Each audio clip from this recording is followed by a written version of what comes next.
Welcome to another edition of the It's Cavalier podcast. As always, it's your boy Mac. Joining me tonight is my friend, my co-host Corey Walsh of Fear the Sword. How you doing, Corey? Doing great. The schedule is out. It's like Christmas Day, minus the fact that the Cavs never play on Christmas anymore. What is that, man? Why we keep getting snubbed? Though we do got Halloween. That's going to be a big one. We'll talk about that here in a little bit. But overall, we know there's a kind of a build up to this because we got the preseason schedule. We know the Cavs are going to be overseas for a bit during that. But were you anxious at all to see like the first 20 so games of this schedule for the Cavs?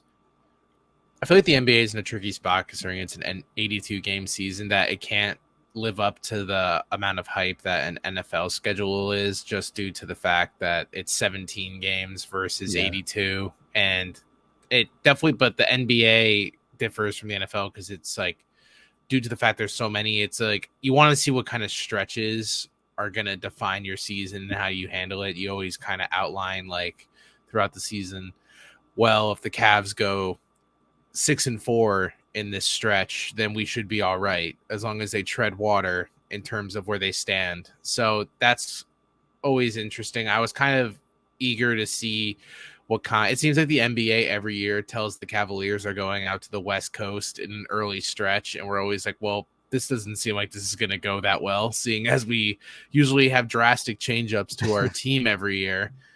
And this year is not as drastic as others, but it's still like the team is new enough that you still want to know how it gels before it goes off and plays arguably some of the top teams in the West. And the NBA schedule makers once again gave the Cavs that luxury of being able to test themselves way too early. I think that's a gift and a curse, though, because it's like trial by fire. Like for the large majority of the rotation, you got your DGs, your Donovan out there, you got Evan, you got Jarrett, Karras, Isaac, a couple others.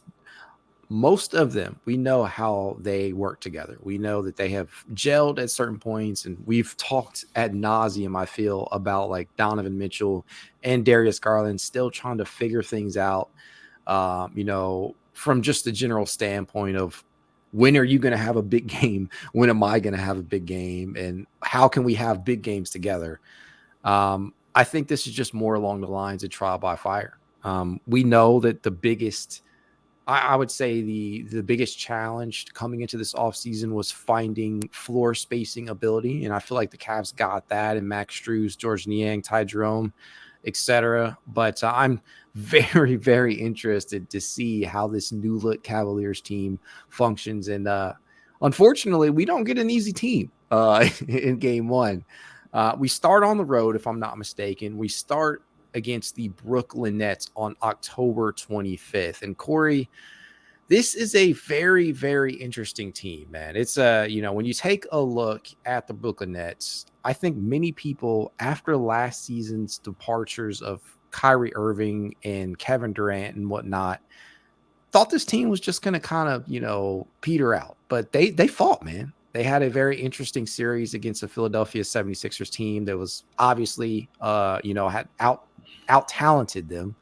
When you're talking about players like James Harden and Joel Embiid and company. But this is a very scrappy team, and I feel like they got even better in the offseason. As you see our graphic up here, led by Michael Bridges, Cam Johnson, who got that contract extension, if I'm not mistaken. You still got the Nick Claxton and Ben Simmons. Now, a lot of people are looking at this graphic, and they're probably like, Ben Simmons among the best players? I mean, personally, I believe Ben, as we saw it, yet another offseason photo of Ben looking bulked up. I'm a big believer that the dude at age 27 could still come back and give Brooklyn some good minutes, man. I think he may never get back to the elite, and I use that word kind of loosely with him. I don't think he'll ever get back to what he once was, but I still think he could be quite effective for them. You look at some of the notable additions they've made this year. They brought in Dennis Smith Jr., who kind of had a resurgence with the Charlotte Hornets last year. They brought in Lonnie Walker IV, who saw some time with the Los Angeles Lakers, if I'm not mistaken, this past season. Had some pretty big playoff moments. And then they brought in Jalen Wilson.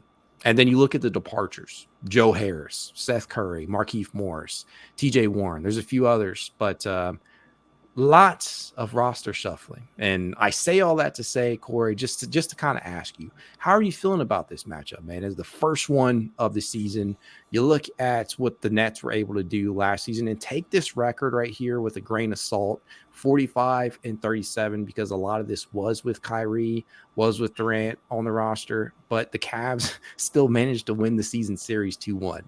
So how are you feeling heading into the 2023-24 season about this matchup with the Nets?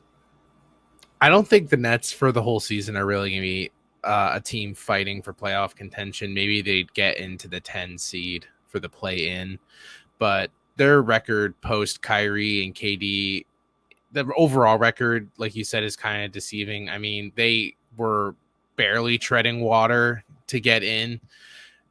They played around 500 ball, a little sub 500, I believe. But I think they have a lot of good players. I just don't think they have an identity yet of what this team is going to be. It's like you have a collection of players that doesn't necessarily make you a team because you don't have a formula behind how you're going to win games. I feel like a lot's going to be asked of Mikal Bridges to kind of buoy this team up.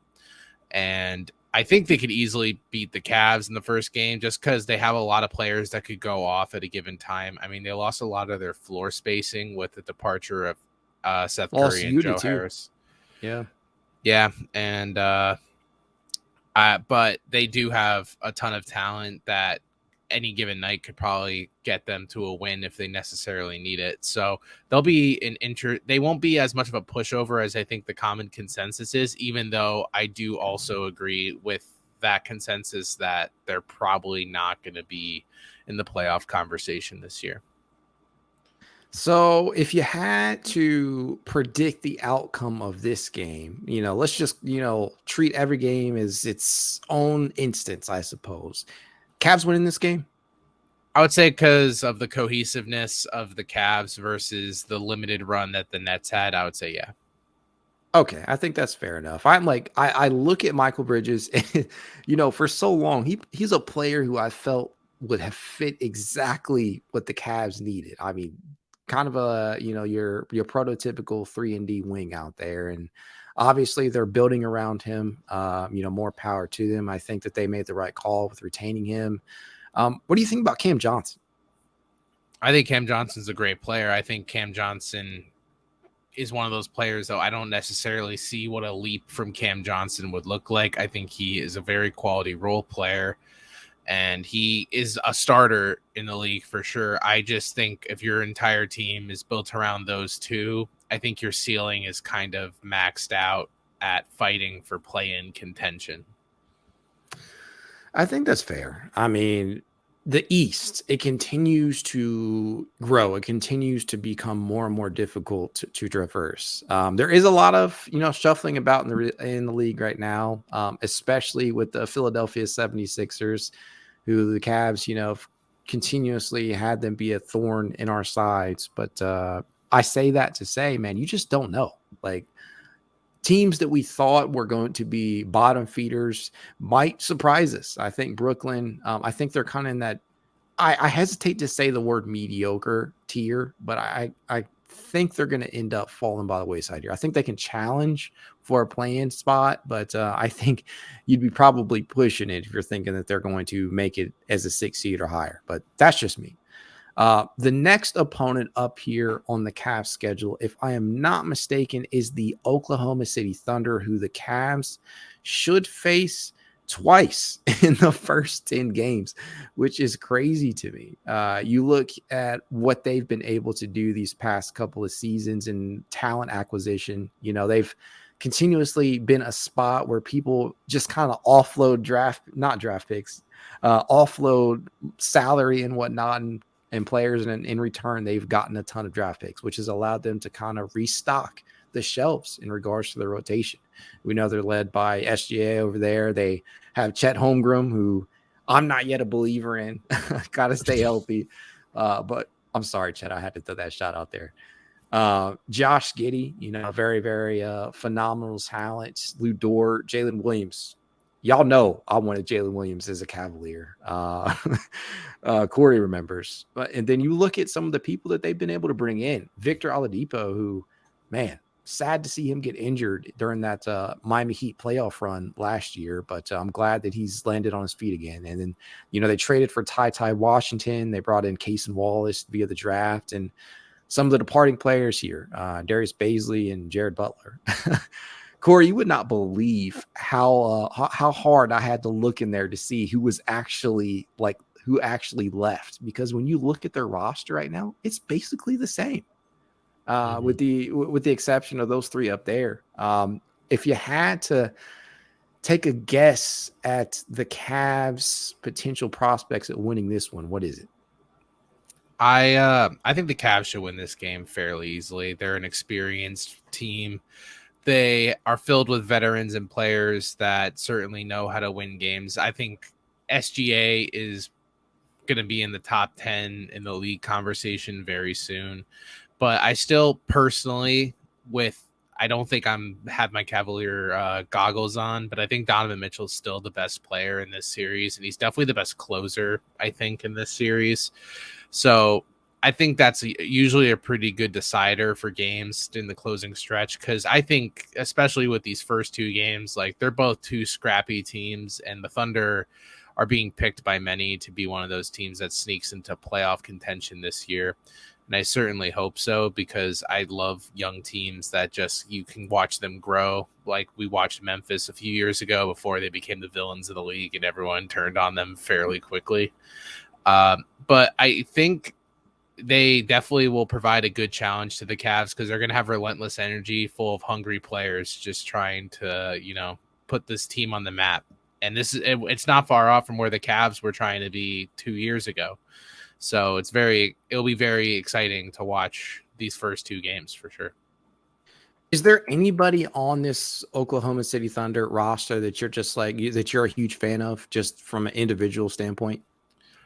I mean, outside of the obvious, I really like Giddey. Josh Giddey is really an interesting player to me because he's just so unique in his skill set. He's very shifty, and he's one of those players whose intelligence outweighs other gifts that he has. I mean, his court vision's insane, and the fact that he can put like the pen to paper with the passes that he makes is just a super fun thing to watch.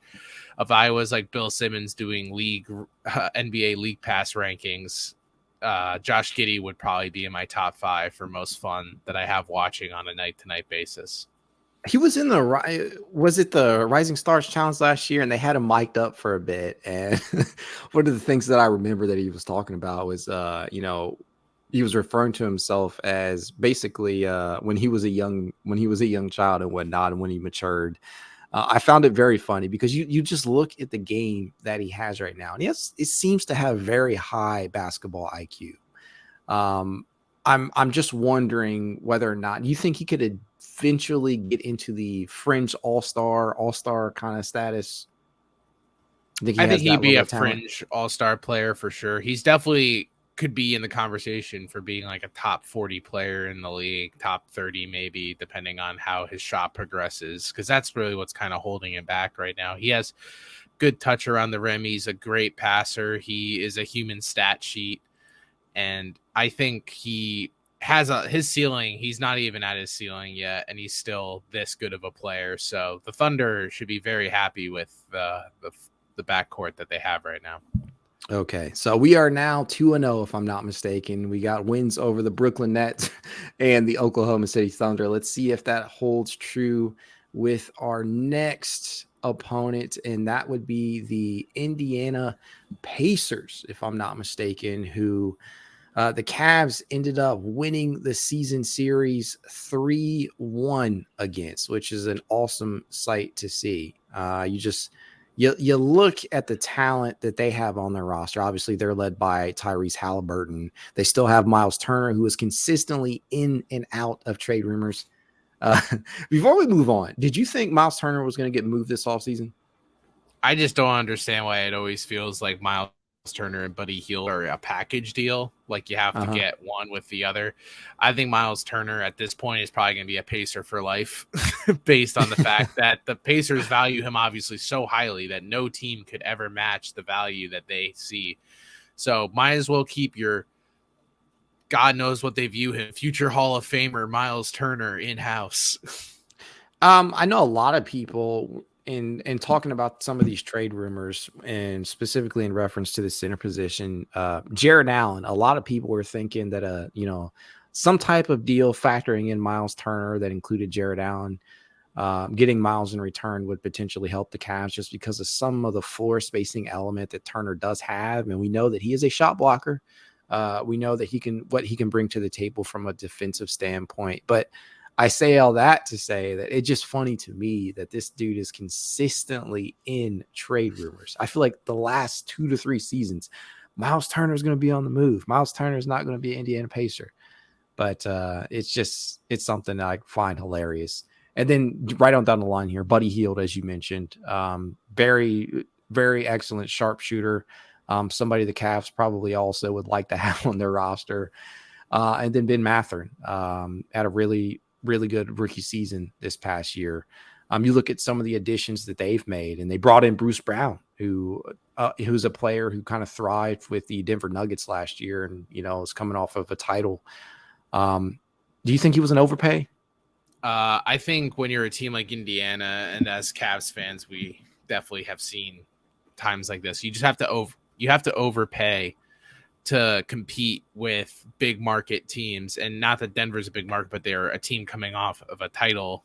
And that obviously is very alluring to players to want to, stay and try to repeat for a championship. And especially when you're such a good fit in the system. So I think the Pacers kind of had to make the offer they made in order to even get the talents of Bruce Brown, because there were a lot of teams that Bruce Brown got interest from.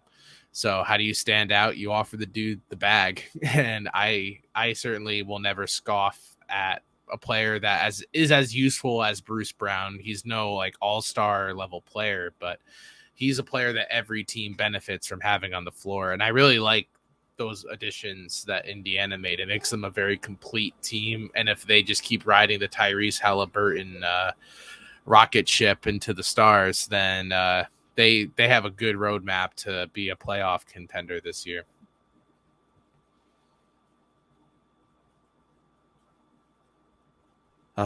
First snafu of the scheduling episode. Mute. My worst enemy. The Cavs will face off against the Indiana Pacers actually twice in these first 10 games. First on the 28th, and then the second on the 3rd. So, Corey, just so we don't have to come back to this slide again, what is the Cavs record going to be against this Indiana Pacers team inside the first 10 games? Are they going to split? Do they take both, or do they lose both? I think they're going to split. I think they'll probably lose the first game just as a scheduling loss as well. It's their 3rd game in 4 days, I'm pretty sure. So I believe this team, the Pacers, are going to come out quick and fast. I think they're a young athletic team, and they could take advantage of a Cavs team that might be a little exhausted from fighting off 2 scrappy teams to start the year. The Pacers, in my opinion, are probably the most talented team they'll play through the first 3 games. So I think that would give them a lot of trouble, or any team for that matter, with that schedule, the way it's starting for them. So, but I think they'll rebound on November 3rd. Okay. All right. That's fair enough. So we're up to, just as the season series indicates on this note down here, that would bring the Cavs record to 3-1. Obviously jumping ahead a little bit.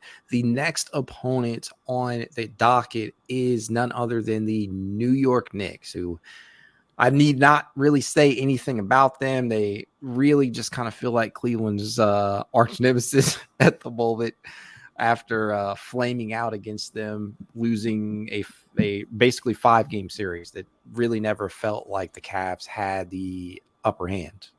Just kind of always felt like we were, fighting from behind. But the New York Knicks, the team that the Cavs went 1-3 against during the regular season, and then obviously again 1-4 in the postseason, for a combined 2 if my math is correct, which is not great.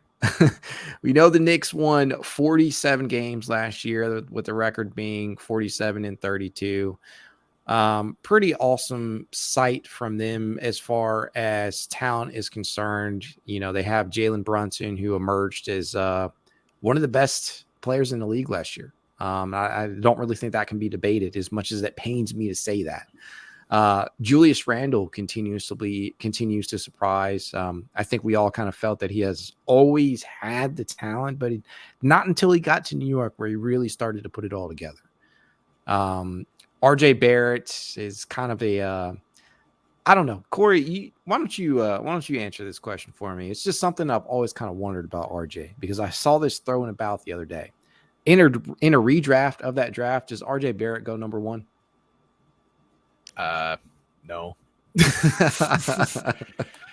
I think if Ja didn't have the issues he has off the court, he would obviously be 1. So counting that in, I would probably put Darius as the first pick in that draft before RJ. I think Knicks fans are very agitated with RJ Barrett, not in the sense that he's a bad player, but in terms of the expectation of what they thought RJ Barrett was going to be. You kind of thought he was going to be in a contention for being a star 3 in this league, and he's definitely, his offensive game is a roller coaster, it seems. And I don't know if that's also just because Tibbs grinds that team to a halt offensively with the way that they run their offense. It's kind of old school style.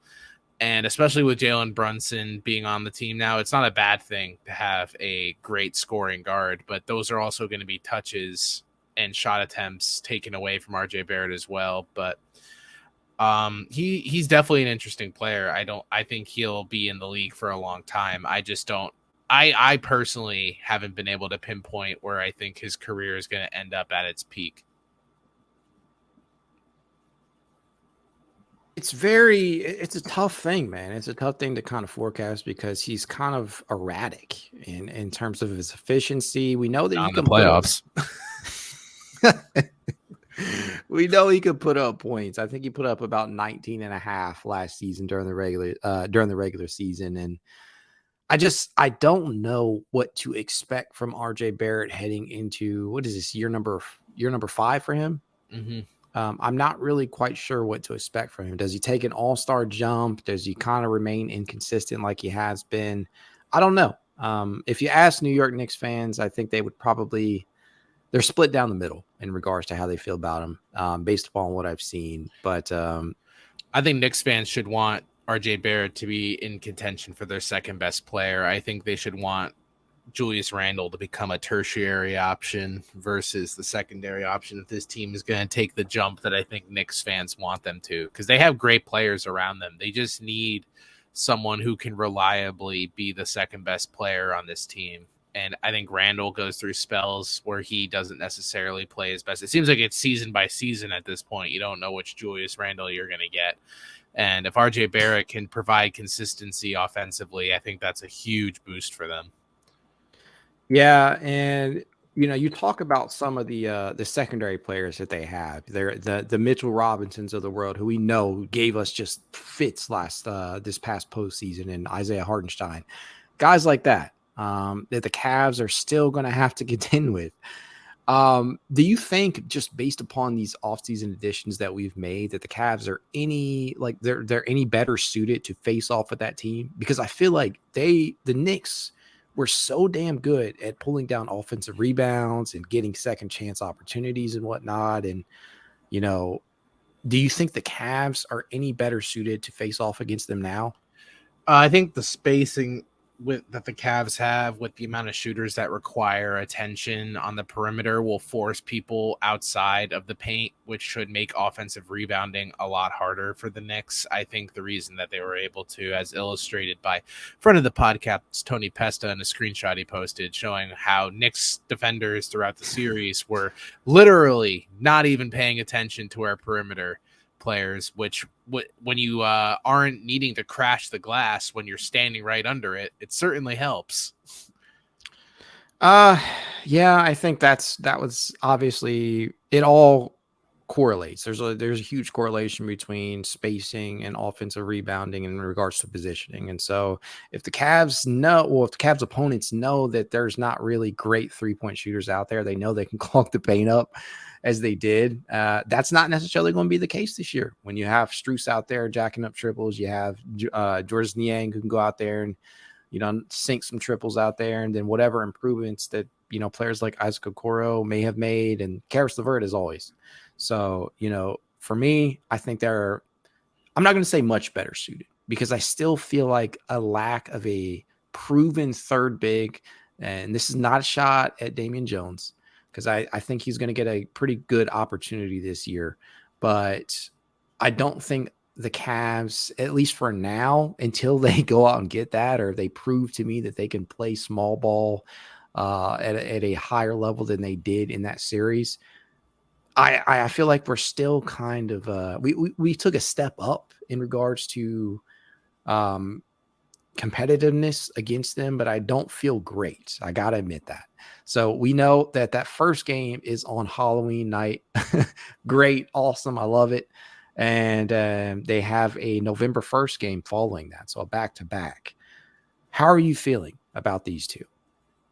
I couldn't tell you who I think is going to win what, but I would expect this to more likely be a split, and whoever wins the first game, the team's going to provide a counter punch for the second game, is how I would predict that goes. We are not in the business of being afraid, Corey. Come on, man. Prediction. Back-to-back games. Give me a prediction. Do they win the first game? Do they win the second game? I believe they're playing in the Garden on Halloween, correct? They are indeed playing at home. Oh, then they would probably win at home. If it was the Garden, I think the Garden is just the scaries will still be there from the playoffs. The lights for those were brighter than expected, right? God, for the sake of Jared Allen, I hope he has like a monstrous game at the Garden. I really do. Just so that meme can be put to rest. Yes, November 1st, they will be in the Garden. And I mean, Jared, I'll say this again for the last time. This will be the last time you guys hear me say this offseason, I promise. He said something human. Yeah, he probably shouldn't have said it. It's not something you hear often from macho guys in sports.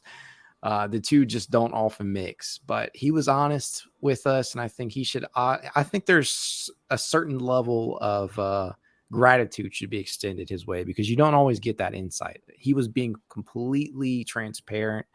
A lot of the Cavaliers are probably feeling that way. They just didn't have the guts to go out there and say that. But it's a double-edged sword. You never truly want to hear one of your stars or your high-end role players say that. So hopefully he's able to kind of get the demons off of his back there and exercise them a little bit. But if you're a Cavs fan, at least from what I've seen on Twitter, people just don't give a fuck about it in the regular season. He's got to do it in the postseason.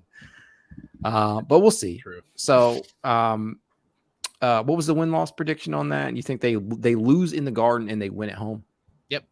So okay. Another split for me.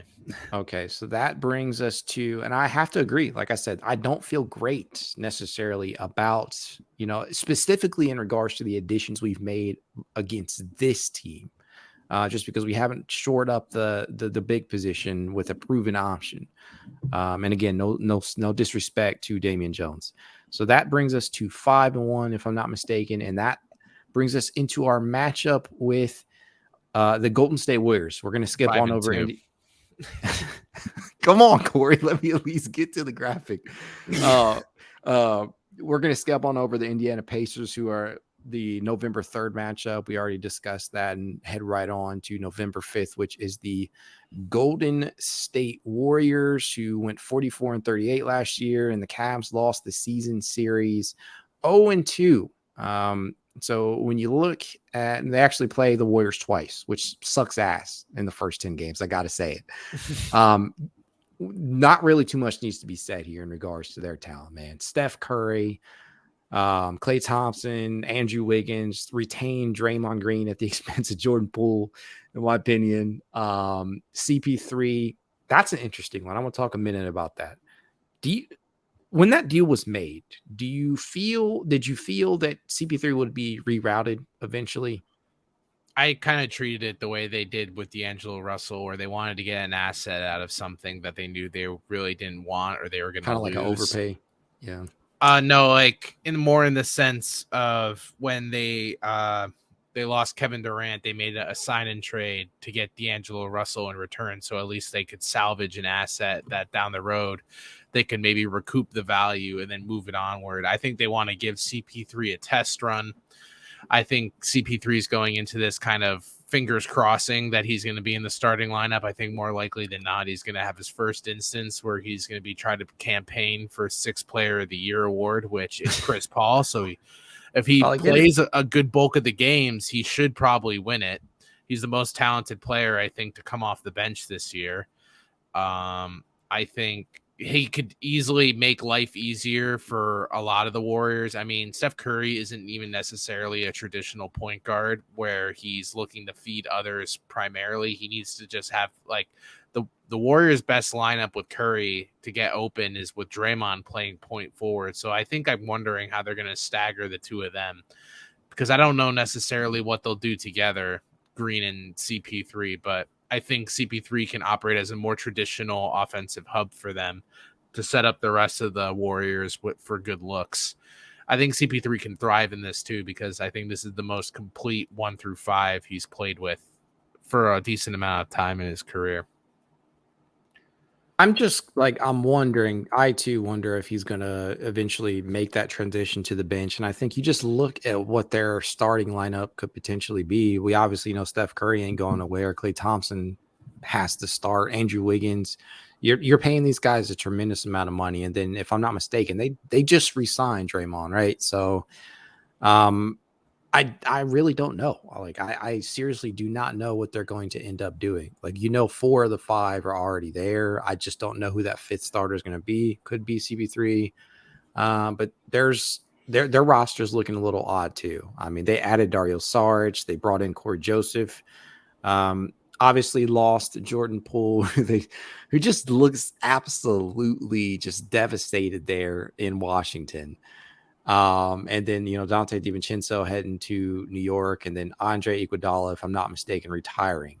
So there's a lot there that they have to figure out. But I mean, anytime you have Steph and Clay and, Draymond on your team, you're probably going to be okay in terms of regular season play. So as you see up there, they play the Cavs on the 5th and the 11th. Corey, I know you mentioned before we even started here, but is this a split or are they going to lose both games?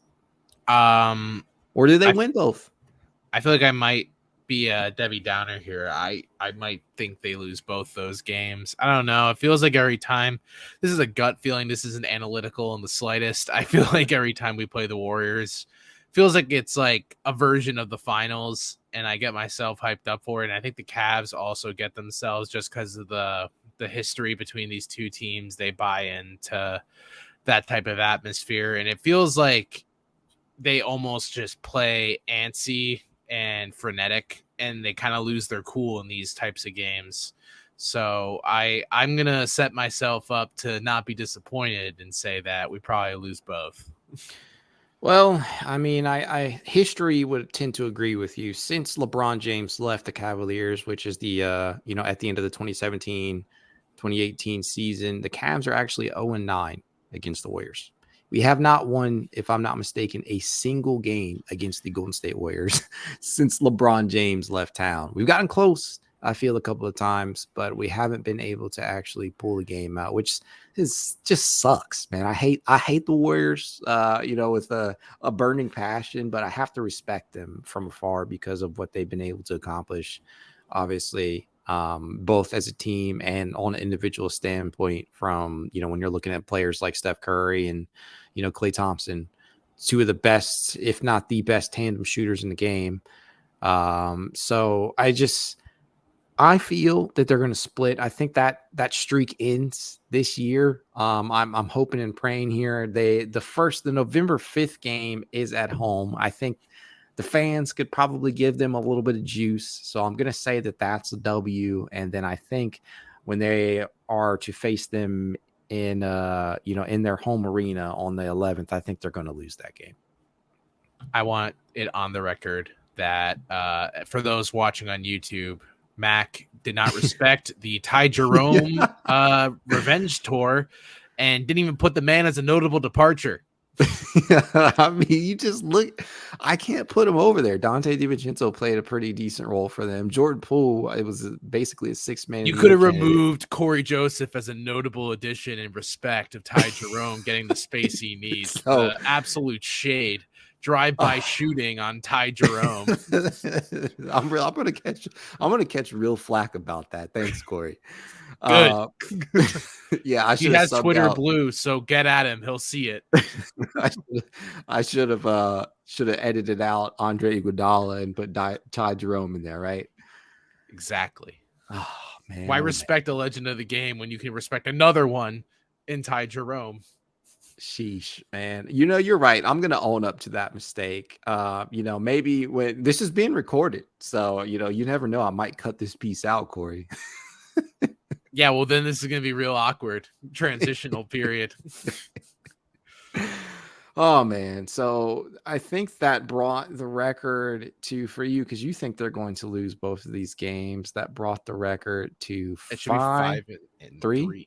Yeah. 5-3. I think, yeah, we may have missed a game here and there, but that's okay. The final game and they're in this 10-game stretch, if I'm not mistaken, if my math is correct, comes against the Sacramento Kings, which is on November 13th. Now the Kings. Man, it's that's going to be an interesting one because they play some fast basketball. They're led by former Cavs head coach Mike Brown, De'Aaron Fox, Domantas Sabonis, Harrison Barnes returned. I really didn't think he would, especially after his playoff performance. Malik Monk, who's very good off the bench for them, Keegan Murray. Some of their additions include Chris Duarte, who they traded for, Kobe Jones, and Jalen Slauson, who came via the draft, if I'm not mistaken.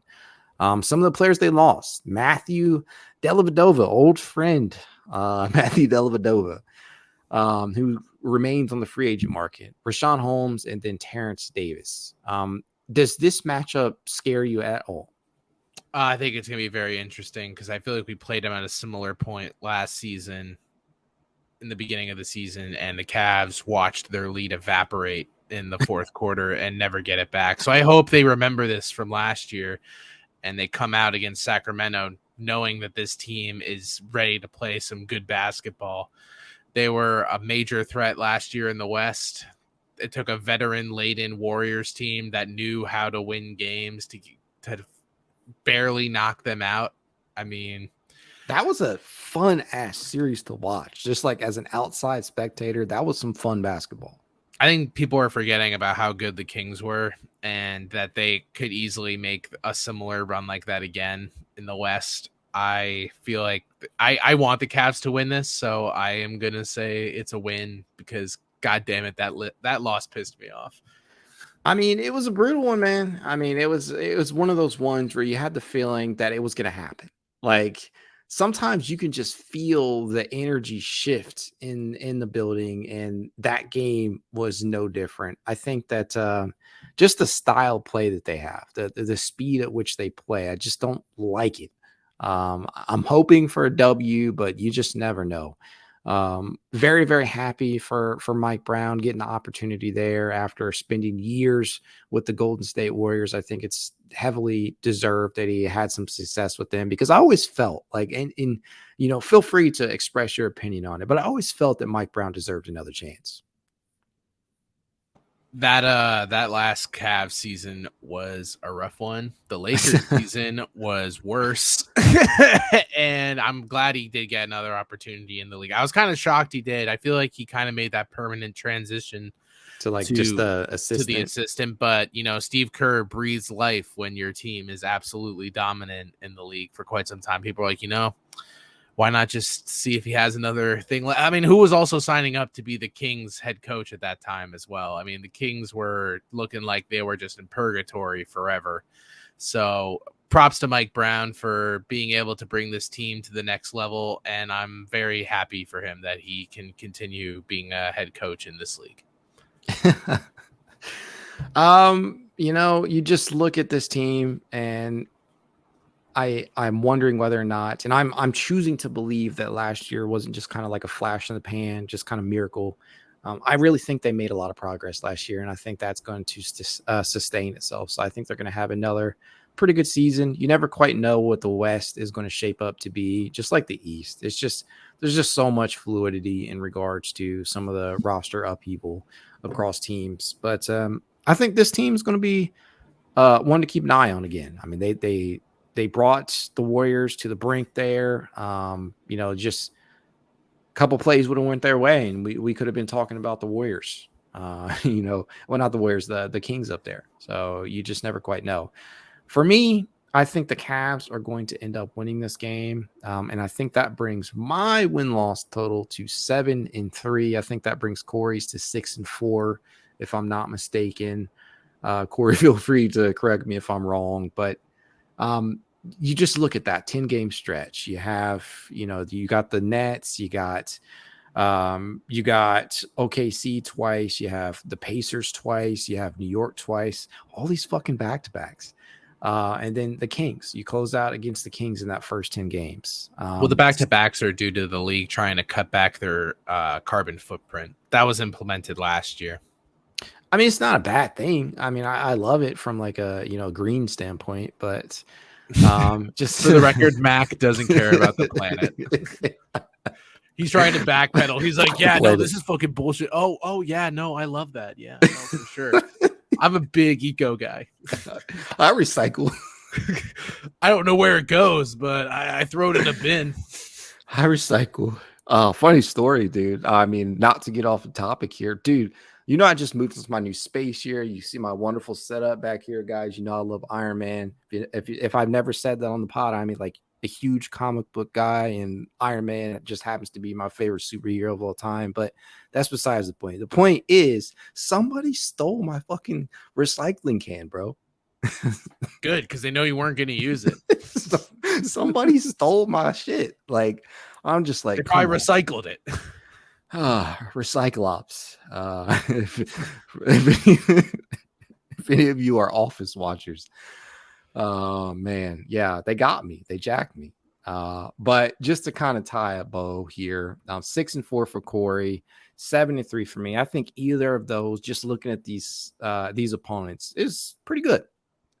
Corey, any closing thoughts on this first 10-game slate here? Do you think that the Cavs could surprise us and just completely sweep? Probably not. And if we've learned anything from past seasons, just because you start off hot doesn't mean shit. Because remember, the Timberwolves started off the season real hot like 3 seasons ago. And everyone's like, oh, shit, here come the Timberwolves. They got to take this leap, and they crumbled, crashed, burned, and then didn't get recycled by Mac. So they truly you took shots at Ty Jerome. He hasn't even taken a single dribble for the Cavs yet. Hey, I'm well aware that Ty Jerome has a wonderful opportunity on his hands should Ricky Rubio not return. But he's not a notable addition, according to Matt. If I put the Cavs up there, I would definitely include him as a notable addition. And how is he not a notable subtraction? Just look at the talent that left in front of him. Jordan Poole, Dante DiVincenzo, Andre. Okay, I will give it to you. I should have put him over Andre Iguodala, but that's respect to Finals MVP and former champion. You put that Ty Jerome was a notable addition. Oh, man, I feel like that's a good way to cut it here, guys. Like we always tell you, if you'd like to reach out to us, you can at itscavalier_pod on Twitter, TikTok, Instagram, YouTube, and more. If you want to be included in the very, very vacant It's Cavalier Discord chat, you know what to do. Leave a rating, leave a review, send a screenshot of said review to itscavalier53@gmail.com, and we will send you an invite. That said, go Cavs. Have a good night.